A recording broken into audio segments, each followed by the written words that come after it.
क्यों नहीं करते? उसके पीछे बहुत बड़ा एक कारण यह है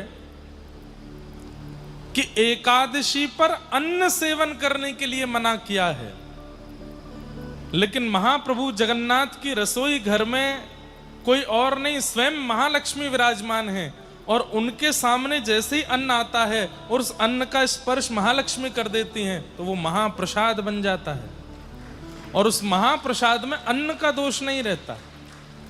तो अन्न से जो दोष एकादशी के दिन लगता है वो जगन्नाथ महाप्रभु का महाप्रसाद पाने से वो दोष नहीं लगता। क्यों? स्वयं लक्ष्मी सिद्ध कर रही है उसको। लक्ष्मी के हाथ से बना हुआ है, महाप्रभु जगन्नाथ जी का भोग लगा है, वहां जितने देवता हैं सबने भोग लगाया है, उसके बाद साक्षात बिमला देवी उसको भोग लगाती हैं, वो फिर अन्न कैसे रह सकता है? वो तो महाप्रसाद हो गया है।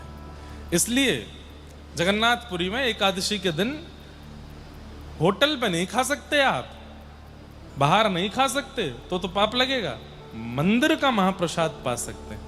और स्कंद पुराण तो कहती है आकंठ पर्यंत, मतलब रोज यहां तक खाते हो तो एकादशी के दिन यहां तक खाना चाहिए।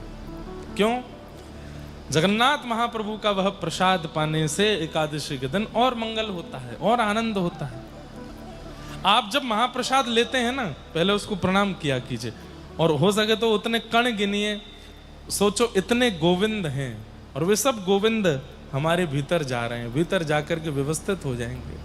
इसलिए जगन्नाथपुरी में एकादशी के दिन महाप्रसाद पाना चाहिए, वहां पर व्रत का विधान नहीं है। लेकिन आप प्रसाद पा रहे हो तो भी आप व्रत में ही हो, तो भी आपका व्रत चल ही रहा है। तो कल निर्जला एकादशी है। निर्जला एकादशी का नियम तो है कि आपको जल भी सेवन नहीं करना चाहिए, और कितनी देर नहीं करना चाहिए? वैसे तो एकादशी का नियम है कि दसवीं के दोपहर के भोजन के बाद से ही अन्न छोड़ देना चाहिए, और एकादशी को पूरे दिन फिर आहार सेवन नहीं करना चाहिए, और द्वादशी को पारणा का समय देख करके उचित आचार्य गुरुओं से पूछ के तब अन्न सेवन, ठाकुर जी का प्रसाद सेवन करना चाहिए। तो कल निर्जला एकादशी है। गर्मी तो बहुत ज्यादा है और निर्जला एकादशी गर्मियों में ही आती है। तो आप अगर हो सके तो फलाहार करिएगा, हो सके तो केवल जल पर रह करके कल रहिएगा, और यदि हो सके तो बेहोश मत हो जाना।